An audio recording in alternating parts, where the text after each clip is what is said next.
तो दोस्तों मैं आपको बताता हूं कि स्क्रैप डील के ऊपर आपको जो टीडीएस लगता है वो टीडीएस आपको पूरे इनवॉइस के ऊपर लगना है या कॉन्ट्रैक्ट वैल्यू के ऊपर लगना है। काफी सारे व्यापारी ऐसी बहुत सारी गलतियां करते हैं जिसकी वजह से टीडीएस और जीएसटी की कंप्लायंसेस पूरी नहीं हो पाती। मैं आपको इस वीडियो में डीपली आपको समझाता हूं। चलिए मैं आपको एक रियल एग्जांपल के थ्रू समझाता हूं। रमेश ने मोहनलाल को एक कॉन्ट्रैक्ट दिया स्क्रैप बेचने का, 3 लाख रुपए का कॉन्ट्रैक्ट था, जिसके ऊपर हमने जीएसटी ऐड कर दिया। 18% जीएसटी ऐड करने के बाद हमारा इनवॉइस वैल्यू बन जाता है 3,54,000 रुपीज का। अब रमेश भाई बोलते हैं कि टीडीएस हमारा फुल वैल्यू के ऊपर लगना है 3,54,000 के ऊपर, परंतु अकाउंटेंट ने कहा कि नहीं, आपका जो टीडीएस करता है वो आपका कॉन्ट्रैक्ट वैल्यू पर कटेगा। इसमें कॉन्ट्रैक्ट वैल्यू 3 लाख रुपए है, तो इसका मतलब यह है कि 2% के हिसाब से 6,000 रुपए का टीडीएस बायर को काटना है। टीडीएस हमेशा कॉन्ट्रैक्ट वैल्यू पे देखा जाता है, न कि इनवॉइस वैल्यू पे। अब कॉन्ट्रैक्ट वैल्यू का मतलब क्या है? वो बेस अमाउंट जिसके ऊपर जीएसटी या सेस इंक्लूड नहीं होता है। अब हमारा अगला क्वेश्चन आता है कि यदि रमेश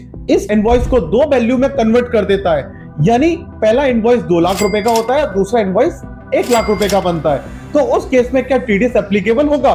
मैं कहता हूं हाँ, टीडीएस एप्लीकेबल है, क्योंकि टीडीएस जो हमारा लग रहा है वो कॉन्ट्रैक्ट वैल्यू के ऊपर लगता है, न कि इनवॉइस वैल्यू के ऊपर।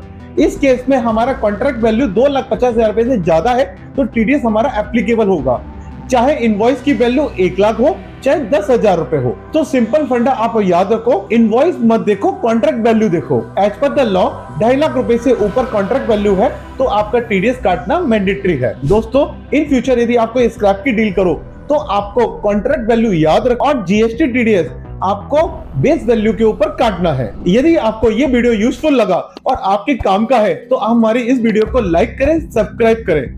धन्यवाद।